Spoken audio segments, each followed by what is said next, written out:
about that. We're back. I just fixed it accidentally by pressing a bunch of key patterns, and we're back. Yeah, it looks like the StarCraft gods are just trolling Gorgonaut tonight.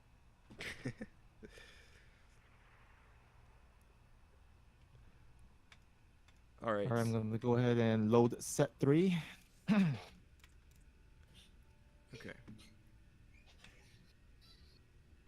Well, glad it did not happen during a match. So I guess that was something with sticky keys. I don't know. I don't understand the purpose of sticky keys because the only time I've seen them used is like in the context of breaking something. It seems like. Yeah, it's kind of like when the StarCraft option of making control groups on unassignable. You're Right. like, why is that there? Because everybody uses hotkeys. You need to use hotkeys to play the game. So Right. why is it? Yeah. It's true. All right, I have the replay loaded. So ready when you are. All right.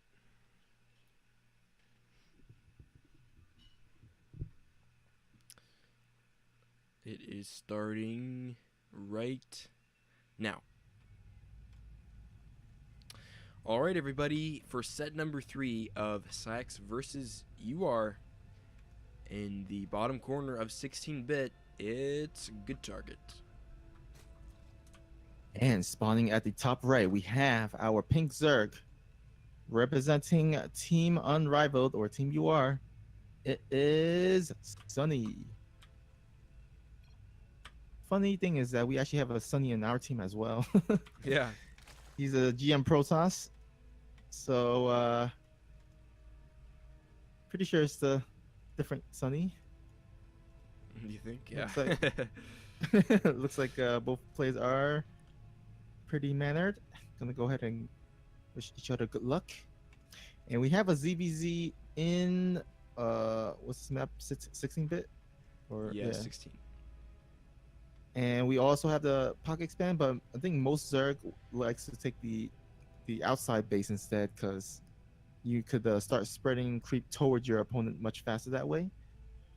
Yeah, but Sunny here is going to get his natural at the in the back expansion, so defying some standards here. We'll see how that pans out. Well, I guess um probably is better on this map than for ZVZ just because if your opponent rushes you, if you expand in the outside base, it's kind of hard to wall off there.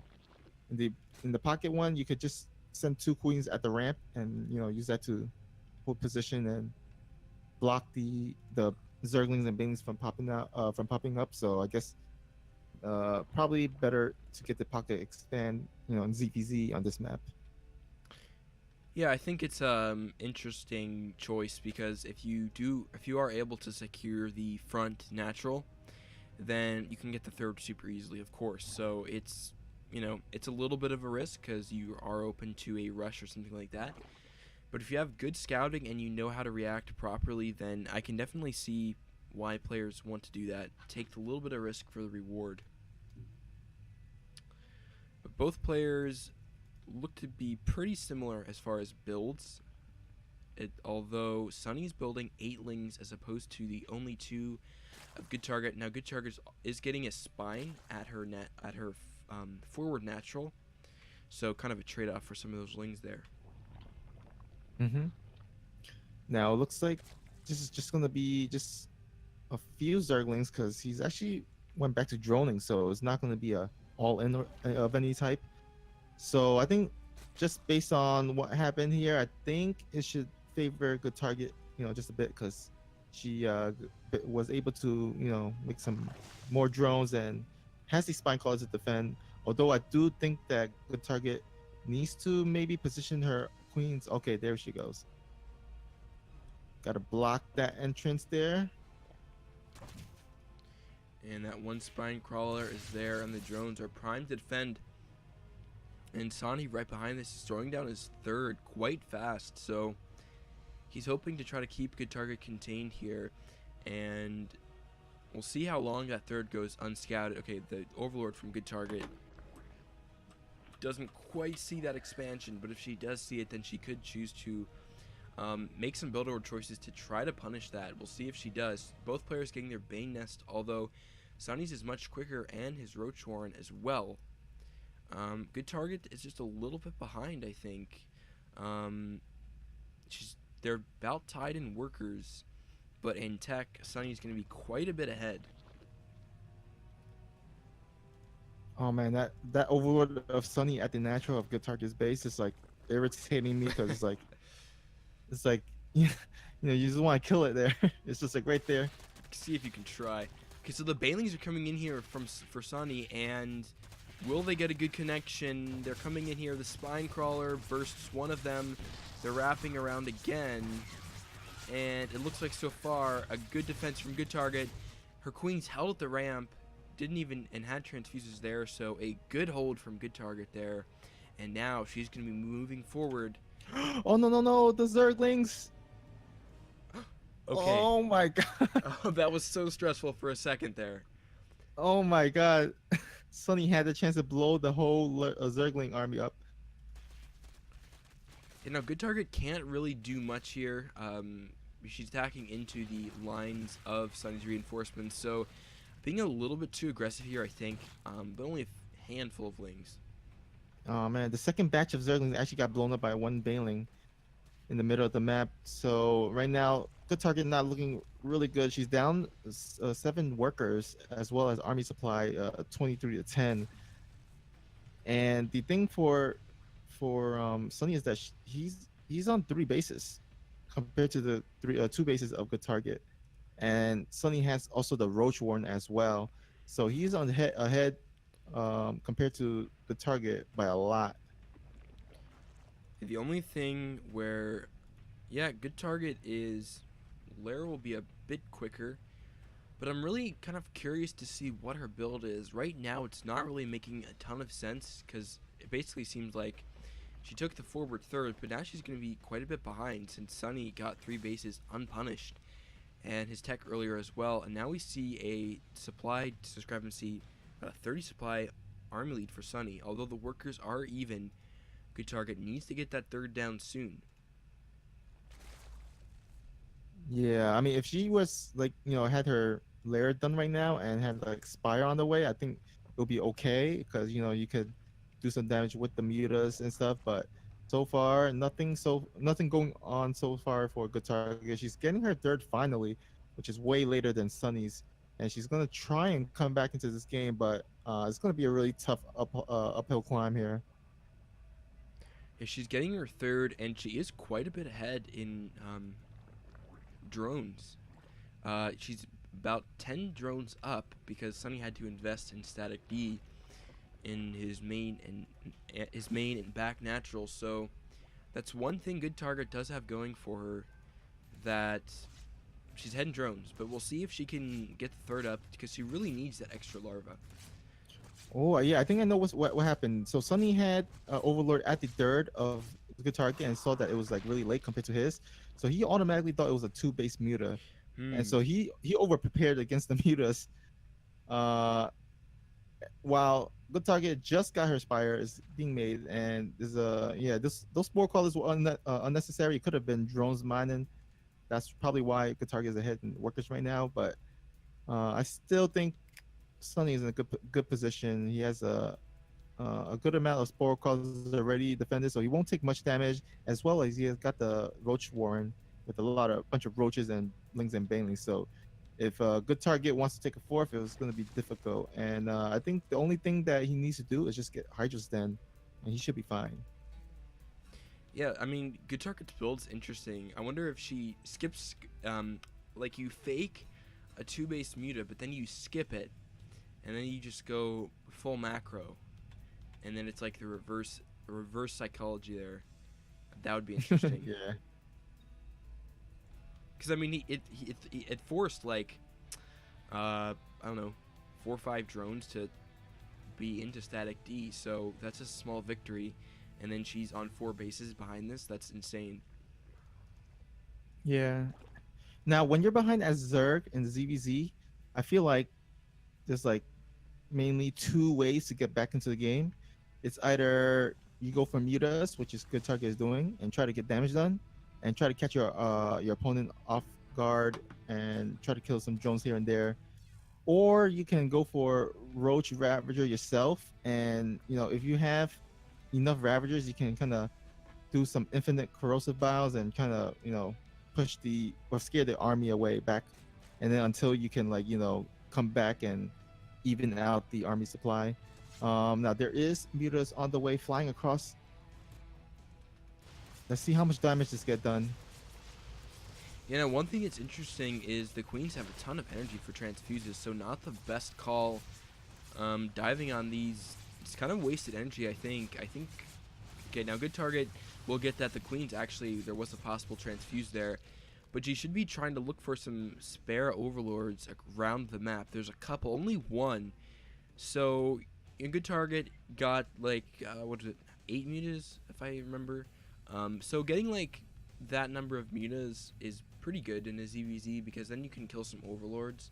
But it's not a huge investment. So, it's a pretty good call. You can pick off some queens that are transferring and get some overlords, create some supply blocks. So it's a good call from a good target, and she will just most likely go right back into Roaches. Although, I mean, that's what I would like her to do, but she's actually building more mutas, which I'm not sure is the correct call. I think she should be transitioning into Roaches because mutas just cannot clear this much ground army. Oh man, look at that army of Sunny. It's going across the map. Such a, I think. Let's see how many roaches you got. 26 roaches. This is gonna be a tough hold. It's not looking too good. Oh man, the meters could have actually kind of snipped away at the roach army as it was crossing the map, but looks like the Hydralis will catch up. If he can actually, if she can actually clear the Hydralis and the roaches and lings are, can shoot up air, I think that could be a way to come back here. Yeah, I think that a good target is attacking with these mutalisks way too late. The base is already under siege. The roaches are in here, and mutalisks are starting to get some damage done. But Sonny's going to be able to snipe this Nat here, and that's a pretty big deal. Even if he loses all this army, if he gets into the economy, it's going to be pretty huge. Now, for some reason, Sonny's going up into the main here, but that will get defended pretty easily. Although drones will go down, I don't think he's going to be able to get the lair. No, he will not. But the Hydras are coming into the natural, and she lost so many drones. I think that this game is over just on virtue of how many drones she lost. Well, she's still on 37 to 46, so not too bad. If she can counterattack with the mutas and get some extra more, she can even up the drone count. Oh, as I say, that Sunny just pushed up to 52, but she didn't lose that third base, so that's huge for her. Now she's just all she has to do is do damage with the mutas, and she has a bunch of mutas so far, 22 mutas. So that's really good. Also, though she needs to probably avoid the Hydralis there. Does she have Baneling speed though? Uh, yes, she does. Okay, yeah. Oh man, I think that would have been really good for her if she can morph some Banelings and go into the Hydras, and then have the mutas clean up the leftovers. But right now, oh man, that's a bad fight there. Yeah, she's losing. She lost way too many mutas there. She really cannot engage those Hydras. She just needs to whittle down the force of the Overlords, which she did. But Sani is far away from being supply blocked. So really not a ton of damage that Good Target did there. She definitely had her chance if she morphed in some Banelings, I think. She had the Baneling speed. There was enough creep for her to even roll faster. So, but missed her chance there. Now the Hydra count is getting to a place where I think, yeah, right now there's almost, more Hydras than mutas, as the Sunny has 19 Hydralis, while Good Target only has 16 mutas. I think Good Target also could have come in on the third. There's only 2 spores there. Possibility also. So Good Target really does not have much to defend with here. Her best hope is just to wait for a big Baneling connection, although she doesn't even really have that many lings. Some are morphing now.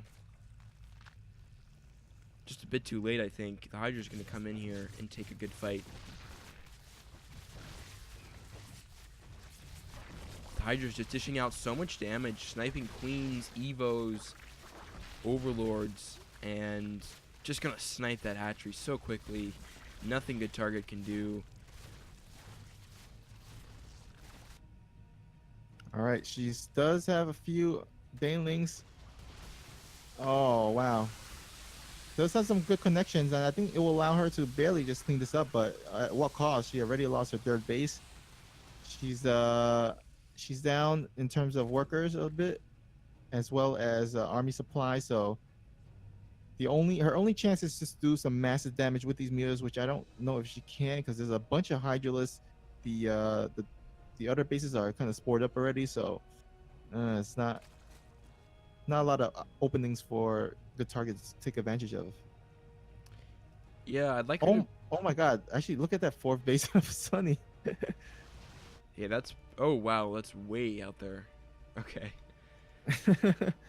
Now we remember the Axis game. He's like talking about how he's got his hatchery like 1 pixel away, so he Oh, had to. that's rough. Ooh, okay, the Hydra's just sniping a couple Mutalisks. You do not want to get anywhere near those Hydras with the Mutalisks. That will be bad news. Yeah, I mean, in StarCraft 2, Mutalisks are really good in certain windows of time, or just to massively overpower, because the window of opportunity for Mutalisks to do damage is while the Hydra count is at a certain level. Once the Hydra count gets above that, attacking is not cost effective at all, and you're really not going to be doing much with the Mutalisks. So, we used to see Mutalisks more in the earlier days. We haven't seen them for a while. They're kind of getting a comeback, but I still think they're one of those units that are best used at very specific times and in only, I think, generally lower numbers. Yeah. Now the good thing for good target is that she's only facing against Hydralisk, so if she can amass enough banelings to get some really good connections, she can clean up this whole. Wow! What a Oh, connection! it was so nice. He rolled those Banelings into all those Hydras. So she's making some great plays here, and I mean, those are the type of moves that can get someone back in the game. Wow! What? That's crazy. And all of a sudden, looks like good target kind of evened up the supply count. She had, and look at the bank. She has more bank than the opponent. Now the opponent does have 4 bases. Okay, the Mutalisks So need to get in here now while the Hydra count is low. Another wave of Hydra is morphing, and then it's going to be just goodbye for the Mutalisks. But good target's taking too long here. I don't think she can really capitalize on this. She's going to try to maybe fly in, see where she can get some damage. She's getting on some of these queens, which is nice. Missed transfuses there, so a small pickup for her. But, yeah, I mean, that was a really good move from good target. Although Sunny does have a fourth, although it hilariously is off-center, so the mining is pretty inefficient. yeah, he didn't want to waste the time killing one creep tumor to position that hatchery, so just gonna go ahead and do the long distance mine. And now good target, if she can morph a few banelings again and do another big connection, then oh no, actually she's sending kind of sacrificing her lings there. She gotta kind of fall back there. She still might actually have a good chance to win this. I mean, her gas count and her mineral count is fairly decent compared to Sunny. And if her upgrades, I think her upgrades are even better too. She's got +1, no, +2 with a +1 carapace and +1 air attack compared to the +2 of Sunny. So her upgrades are superior to Sunny's.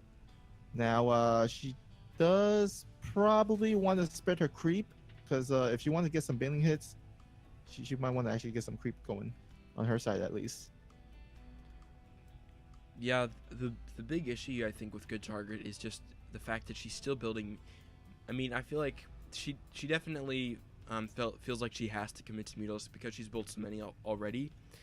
But I've said this before, but this amount of Hydras will just repel that, so she can't really engage the army in a one-on-one fight. She has to get some huge Baneling connections, which she's going to have to rely on getting those if she's going to engage the army straight up, which is going to be difficult for her.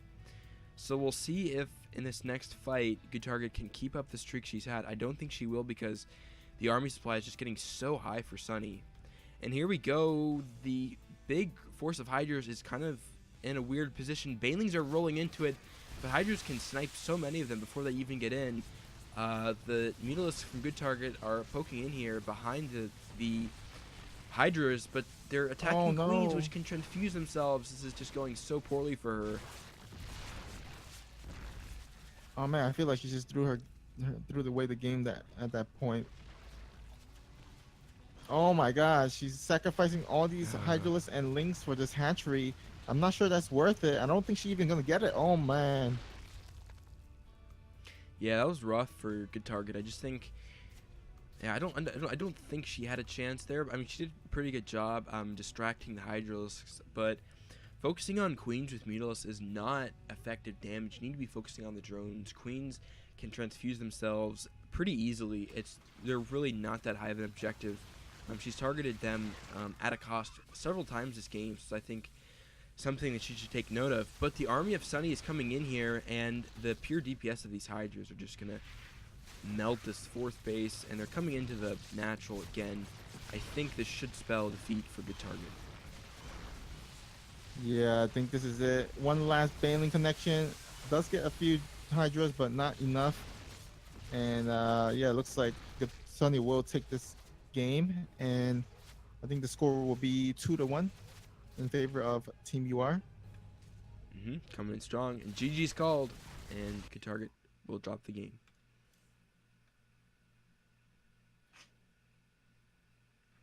It's interesting because I wonder how that game could have gone if she built those initial wave of mutas that got some damage done, and then just stopped there and expanded and went into a traditional macro force. I wonder how well she would have done. I think Zerg, that's a pretty successful Zerg combination to just build enough mutas to get some damage, clear some overlords, give yourself some map presence, but then just get right into macro instead of committing to Hydra's Mutalisks rather for a long term. Yeah, she did get the, range upgrades when she didn't even go for range units, Yeah, which is odd. So she could have definitely transitioned to range units, go to the play that standard game. But she was gonna stick with the Ling Mura Baneling, and I think she was trying to transition to Ultralis at some point, but she didn't really have the time at the end. So that could have been a game changer if she introduced Ultralis into the matchup. right. So set number 4 is going to be our last platinum set. Is going to be Fenrir Wolfed. It's a hard word for me to say. Wolfed. I know. I was a kid. I used to say wolf, and then everyone made fun of me. Now try to say wolf. I pronounce that L. On Darkness Sanctuary, aka the best map in the map pool. Hashtag Kappa. It is my. I mean, it's probably the everyone's least favorite, but it's one of. I like it, and I've talked about it for way too much. But how I feel about it. Yeah. I mean, I guess it's more common for Brew War players, as Brew War maps are mostly, I think, 4 players or more or something like Yeah. that. hmm Yeah. All right. So are you? I am in second 0. Are you ready? Yep, I'm ready. All right. 1, 2, 3, go. All right. Here in the bottom left-hand corner of Darkness Sanctuary for Team UR, who is up 2-1. It's Magner. And spawning at the top, no, not top, the bottom left, no, bottom right, is the blue Protoss representing Psyoc Aftermath. It is Fenrir Wolf. Interesting name. I want to know what it means. Fenrir. Yeah, it's actually pretty hard to pronounce, but easy to spell, I think. Yeah. I just never heard Fenrir. Like I'm wondering. Yeah. Like if you took the R away, the first R, would be even easier. Like Fenrir Wolf, Fenrir Wolf. It's like Huh. For some reason, it's like harder to pronounce for some reason. Probably like a type of animal. I mean, well, of course it's wolf, but you know, some modifier to an animal that is cool, but I don't know what it means. So just have to take it on faith at this point. Yeah. Oh, So it looks like he's actually scouted the correct position. yeah. Wow. Actually, he patrolled the scout and he didn't pay attention to it, so Ooh. he's gonna scout in the other direction. Oh, but he saw the hatch. Okay. So Yeah, he saw the hatch, but he he queued up the probes to scout the other two positions. So he will finally yeah fall back and send back the oval. I mean, back the probe back into the main base of Magnier, Magnier. yeah, the absolute worst is when it's a 4-player map and you send your probe, but you don't send it quite far enough, so you think you've scouted it, and then because you're just looking on the mini map, and then you realize, and then you scout the other two base, and you're like, wait, so you have to go back all the way to the base, Yeah. and then Oh, it looks like Elliot in the chat said Fenrir is the father of wolves in Norse mythology. that is really cool. I Yeah. like Norse mythology. My brother was super into it. He had a bunch of books, was pretty cool, and I think all those pretty cool mythology. Um, so Fenrir Wolf is going for Stargate, which is pretty good. You know, Stargate is good on maps that are open, have a lot of attack paths in, and we will see if he goes for, most likely for a Oracle. And a lot of players go for a Phoenix afterward to clear up some Overlords and poke around and scout after the Oracle's done. Yeah, I think Stargate is pretty much the standard opening in PvZ here. It's pretty safe, and you can transition into the later games pretty easily as well. Now, again, this map is really weird in terms of its natural layout, so the wall is kind of awkward. Yeah. But I think Fenrir got a pretty good wall out so far. Just need to close it with one more pylon. I think he should be fine. Now, two adepts on the way across the map. Gonna try to get some damage done as he's making the oracle. So he will try to distract with the adepts and then follow up with the oracle harass. And there is no spore caller on the way for Maggie there. So this could actually be really good for Fenrir Wolf. See, where is the Oracle? It's parked at the natural, so the diversion tactic is not going to work here because the Oracle is just taking a break here in the natural. Yeah, this oracle will be fired by the end of the day. He will not get a paycheck as he is deemed to be lazy on the job. Will not collect workers' comp, and now the um the Zerglings are going to see that Oracle, and the Oracle is going to be revealed just to clean up the Zerglings, or maybe just so you know the Oracle had a lot of opportunity to get a couple drone kills in, and now Magnier should be just fine if he gets some static D. The Oracle's moving across the map, and there's still no static D, so even though he saw the Oracle, I guess he feels like he can just defend with queens. As a Protoss player, this breaks my heart. Oh no, driving right. Oh goodness.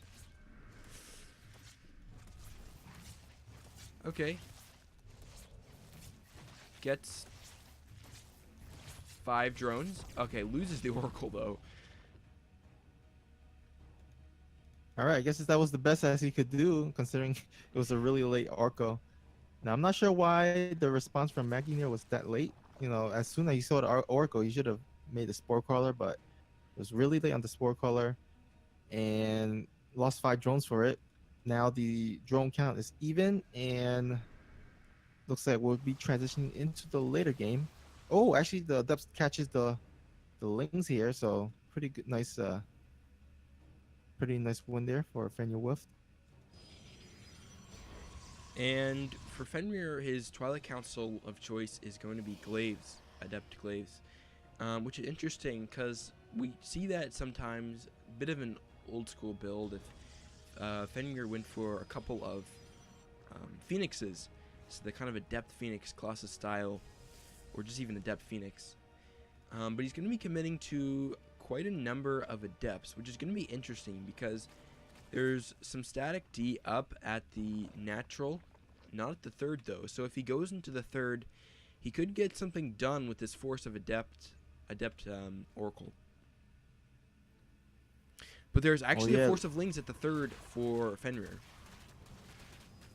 Oh, that's actually distracting his attention. Now the adept attack is kind of late here. And he warped in Adepts at a really bad spot there. They just got rolled immediately. Two Robos going down as well. Looks like Oracles will shade into the third.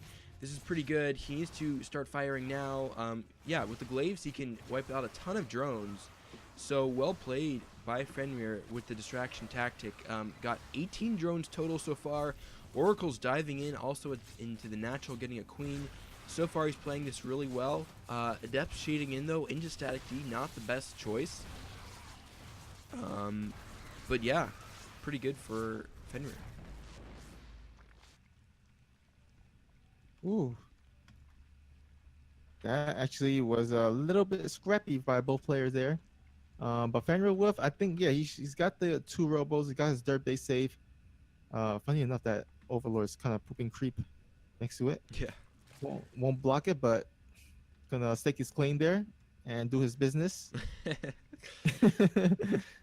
It's interesting because in that attack, going super well for Fenrir, but he shaded right into a ton of lings. He would have escaped with several of those if he would have canceled the shade. So I think if at that point he would have stopped, would have gone pretty well for him. Now this is something interesting. Magnir, and we lost track of that, has a Spire, and it did not get seen by the Oracle, I believe. Oops, sorry about that. Are you on 732? I'm actually at 754. Okay, sorry about that. Can you pause? I accidentally rewinded Yeah. it. All right, I'm actually gonna go to the 8 minute mark and then I'll Okay. yeah. So just go ahead and then commentate, and then once it gets to near 8 minutes, just do a countdown and then I'll you know unpause it. Okay. All right. 8, 9, 8 minutes. All right. Awesome. Everybody wondering why we're doing this because of the patch. Cannot watch 3 plays together, which is unfortunate. Yeah. I mean, next week it'll be fine, so Right. it should be much smoother. Yeah. Fingers crossed. So Fenrir is throwing down Double Forge and Charge. And he's been producing 2 Immortals at a time, which is interesting because he's only seen Lings and Mutas. So Immortals are not particularly great against any of those things. So the Mutas coming in here are going to have free reign over all these mineral lines. This is such a great choice for Magnir. We got this 6 to 8 group of 8 group of Mutas here, and they're going to sack the drone lines in the main. Going to get so many kills, and yeah, such a late reaction from Fenrir. This is just going to go uncontested. We got Stalkers being warped in, but it's so slow, and we already have 32 probes have gone down. Jesus Christ. No, that's actually that's a lot of probes. And more coming. Oh my goodness. Okay. Yeah, this is so painful to watch. and we've been there as Protoss. The Muta switch is so devastating when you can't anticipate it coming. It just does so much damage. And you just scrapping to defend against this. This is just, yeah, it's one of the worst feelings in the world because, but I still think it's interesting, like, Fenrir invested into double Robo, which he thought it was going to be Ravager Roach or something like that. But that's still a relatively big commitment if you don't have a good idea of what your opponent is going. And Fenrir is going to try to make a push happen across the map, but there's plenty of Hydra Ling out. You know, that's what we talked about before with, we saw started to happen in Good Target Scheme. We got the Muta switch with just 6 to 8 Mutas doing a ton of damage, and then you just go straight into macro mode, which is exactly what Fenrir is doing here. His army's not going to do squat. We got GG's called, and that just happened very quickly. Oh man, that's a unfortunate way to go out. You were, I think, Fenrir was at least even or a little bit ahead at that point, and I think that Muta switch is just really, really devastating. It was brutal because I saw his Oracle go into the main and threw down a Revelation, and it just missed the Spire, and he didn't see it. It was just outside of his vision, which is brutal. So, bummer for Fenrir. Yeah, so Team Unrivaled will be up 3-1 so far. And they just need one more to actually secure the week. So Psionic Aftermath will have to win the rest of these matches in order to have a chance to win. And it will be next one is set 5. All right. Mm-hmm. So, something interesting which some people may or may not know is that Team Unrivaled hasn't been doing too well for the past couple of seasons, but they're actually the biggest and most successful dynasty in CTL history. They have the most first place gold medals, and they did so well for a long time.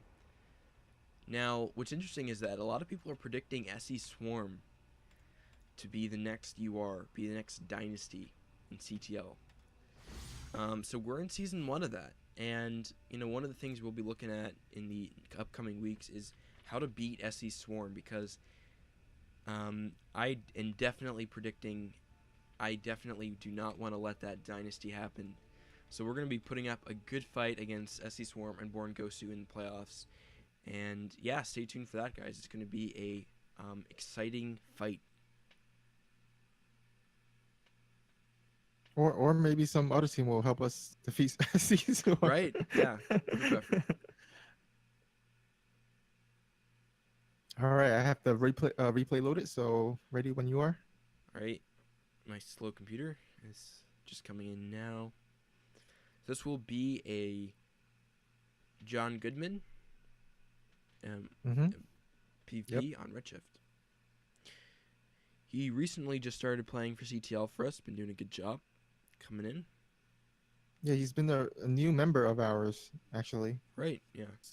So nice to have him, compete in our team leagues. And yeah, I think he's a pretty solid player, so we shall see. All right, ready to go in 3, 2, 1, go. All right, in the bottom corner of Redshift for TeamUR, who is up 3-1 in this match, it's St. Cohen. And at the bottom, no, in the top, top left, we have our blue Protoss. He represents Psionic Aftermath, and he is, on his off time, an actor as well. Oh, awesome. Star in movies like King Kong. Really? Or on Cloverfield. Yeah, John Goodman, the actor. Oh, sorry, I just blanked. I blanked on that one. I was like, are you serious? Oh my god. Wait, which All King right, Kong? Oh, sorry. Oh, not King Kong. Oh, actually, yeah, King Kong. The recent one. Jack Black. Yeah. No, not Jack Black. With Brie Larson and Samuel L. Jackson and. Oh, okay. Loki. I just. All right, it's John Goodman. Yeah. Okay. You didn't see the movie? No, I did not. Oh, okay. Okay, Yeah. so we got something weird coming out of John Goodman, actor / cheeser. He's trying to make this 2-gate happen, which is interesting. The probes pulled quick enough that I don't see. Yeah, they're not going to get this pylon though. I think this 2-gate is going to go up. It's kind of interesting. Interesting. Wow. Oh, actually loses the probe, but he still got the gates up, so it's all right. But oh man, if he actually empowers those 2 pylons, this will be all shut down. This is wow. Okay. Wait, he cancels these gates. He lets one finish. I was like, if he cancels the gates, then this is a great mind game, because then he just gets a lot of those minerals back, and then had forced all that delayed mining time. Wow, off to a weird start, but okay. I guess we shall see how John Goodman transitions out of this. He is, kind of down the harvesters already by 5, which is a lot actually in this stage of the game, as it's only 2:20 into the game. So that's kind of He's gonna have to kind of pull a rabbit out of the hat if he wants to come back into this game. Yeah, and St. Cohen went for double gate. John Goodman still only on one. He's chrono boosting out a adept, which is interesting. Choosing adept over stalker. We'll see what St. Cohen does, because if he goes for the double stalker here, then he might be able to make something happen. Okay, he goes for double adepts, but still might be able to make some pressure happen. We'll see. Now the funny thing is that after all that, it looks like John Goodman is kind of ahead in terms of the cybernetic core and the warp gate technology. So that's actually pretty good.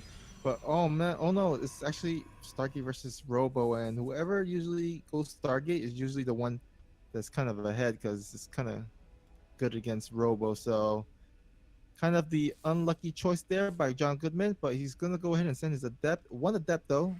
So only it will take 2 shots before a probe dies instead of 1 shot with the 2 adepts.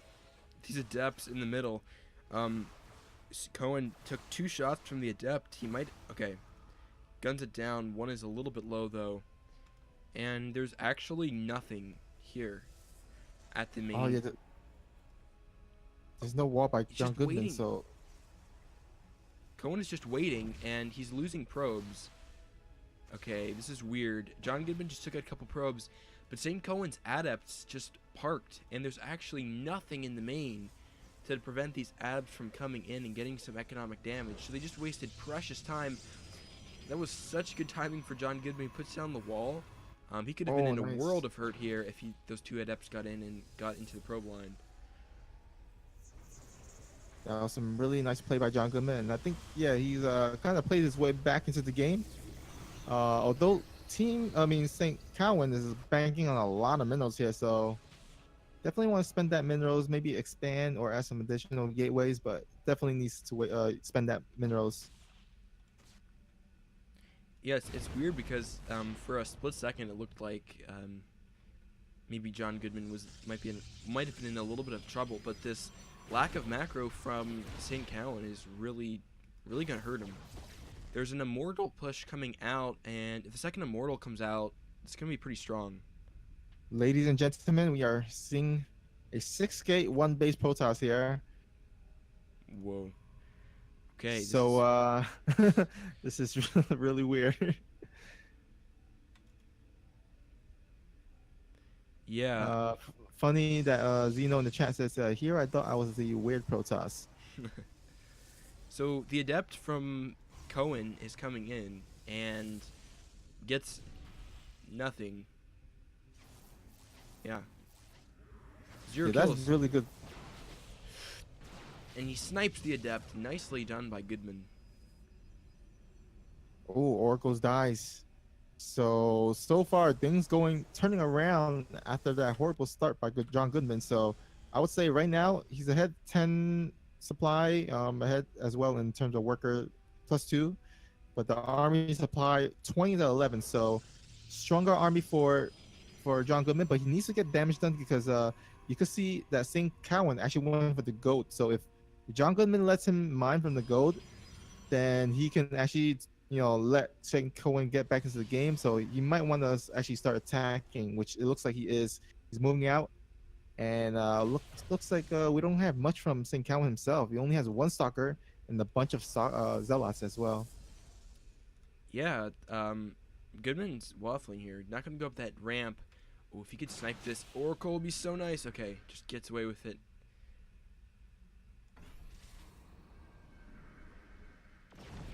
But these Oh, immortals can start wailing away on this natural base. yeah. So this is really good, and the zealot does absolutely nothing because the minerals blocks these zealots. Oh man. So he's gonna block binding and kill all the army of St. Cowan. He has absolutely no answer for this. Yeah, I mean this natural is gonna go down, and the base for John Goodman is up, so he's gonna be up in army. I mean, he's gonna be up in economy here. St. Cowan's gonna try to catch him out here, but he only has some zealots. He lost a lot of his army here. This game is just going really poorly for Cowan. Man, this is such a weird game. yeah, I mean, it's interesting because if you go fake two gate and then you get the cancels, which he actually didn't get one of the cancels, but it forces a lot of probes to be pulled, and you have to pull the probes early. So it's almost like a win-win for you, because if you do get the two gate off, then you get a chance to get some economic harassment. But if you don't, and you get the cancels anyways, then you forced a lot of mining time, forced a lot of probes off, and sometimes put the other protoss behind. So it's an interesting strat for sure. Yeah. Now the interesting thing for John Goodman is that he actually saw the army and actually backed away. I think he could have actually taken that on, especially now since charges just barely finished. I think this could have been a great chance. I think he's gonna go in maybe. Oh, okay. Actually, kind of playing back and forth there, and I think charge will actually get done. Oh, nice force field. That's actually going to lock all of his stalkers out in the open here. That doesn't really do anything for him, and now he's trickling units in. And 3 immortals is just GG. So John Goodman, not the most orthodox of starts, but pulls it through. That's for sure. Yeah, I think Zeno in the Twitch chat must be happy right now. Yeah. Found his protest buddy. You know.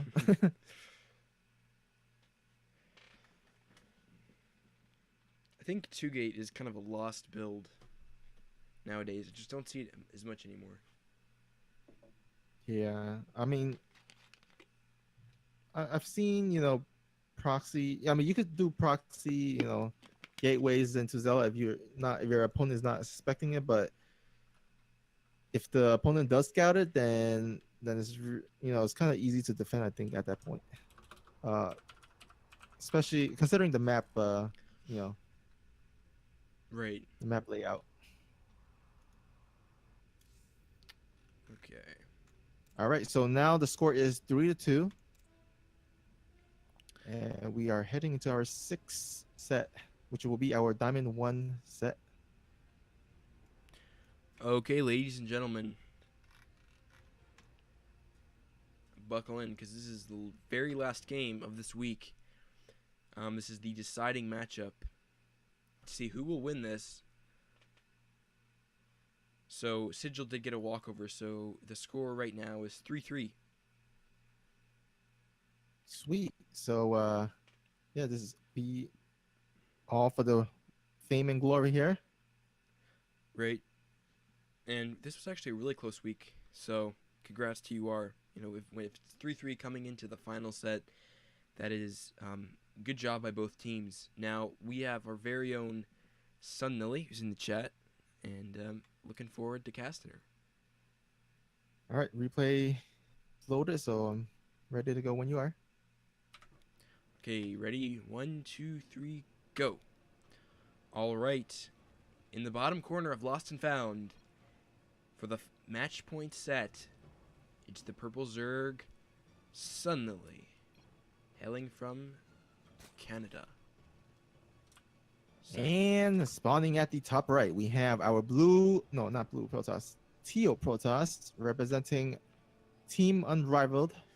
It is Fireclaw. it's nice, just spelling a claw with a K. It Yeah, makes it I look like even that. cooler. And for those that have been living under a rock, Sun Lily has won our recent PsiX in-house tournament, the MVD Cup, which is for diamonds and below. So congrats to Sun Lily for that. Nice. And yeah, we got that new cup now, the most valuable masters as well, right? Yep, that will be happening on this Friday. Yeah, this Friday, and then the next week will be the MVP Cup will be for Grandmasters and below. Yep, go get in those guys, sign up, as I'm sure you have, and it's always fun to see the best and the brightest in PsiX go at it. So for this matchup, we've got a PVZ on Lost and Found, and what do we see from Sun Lily? We got Hatch first, so nothing crazy yet. Yeah, I think Sunlily is more of a pretty standard Zerg player. Um, could introduce a few cheats here and there, but I think for the most part, she's pretty much plays it out standard. I think usually, I think that's a smarter thing for her to play to do because she's a pretty solid uh, Zerg player herself. So might as well just play it standard and rely on your skill to kind of win you the game, I guess. Great.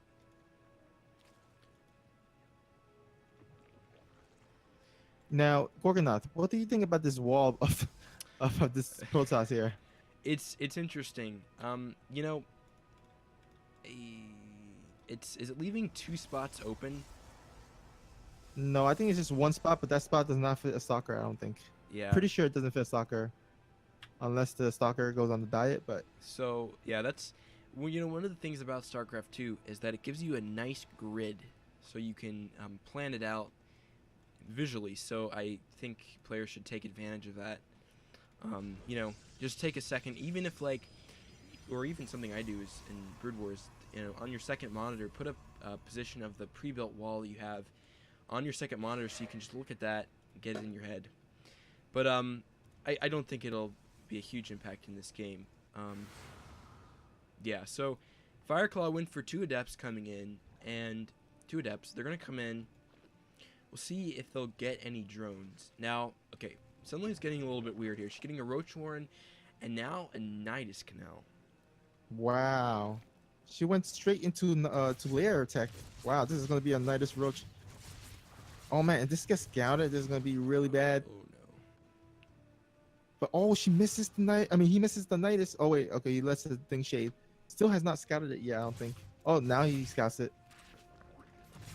Yeah, he He sees. scouts the lair himself as well, so he knows something is up. Yeah, there's Twilight Council on the way. Robo needs to go down as well. And he's using his Stalker to push away the aggressive overlords. So yeah, this is weird. This is Now the good thing for Sunlit is that he Fireclaw went for Twilight Council instead of Robo, so or even Stargate. So this is gonna be really in terms of advantage in her favor. And oh, the knight is coming down, and yeah, this is definitely gonna go up. oh man. The probe's trying to hug it there, but she's gonna lose all those probes. This is brutal. Yeah, What a so position! I think this is one of the reasons why I think going Twilight first is not that good, is because it leaves you unprepared. And usually getting that first Twilight upgrade out quicker is not going to be pivotal to the game, but you can lose to things like that very quickly. Yeah, the funny thing is that I was talking about how she's a pretty standard player, but she pulls out one crazy cheese. And, but hey, it was a good cheese. She managed to make it work and secured Psionic Aftermath, the 4-3 win for the week. Yeah, so congratulations to you guys. It was a close series. We did get a walkover, so it was a lot closer than we expected, but we still managed to get the win. Now we are 3-2 in the CTL.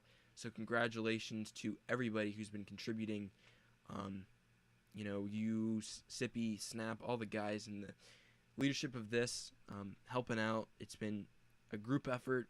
We're working hard and really excited about the upcoming playoffs. But first and foremost, the reason we're here is because of you guys coming in every week and doing an awesome job. So props to you guys, and looking forward to casting you guys next week. Yep. All right, so you got any final words, Snoopy? Yeah, I think you said it all. So yeah, just thank you all for tuning in, and look forward to seeing you guys next week. Yep, and have a great summer, you guys. And yeah, we'll see you guys next week, so take it easy.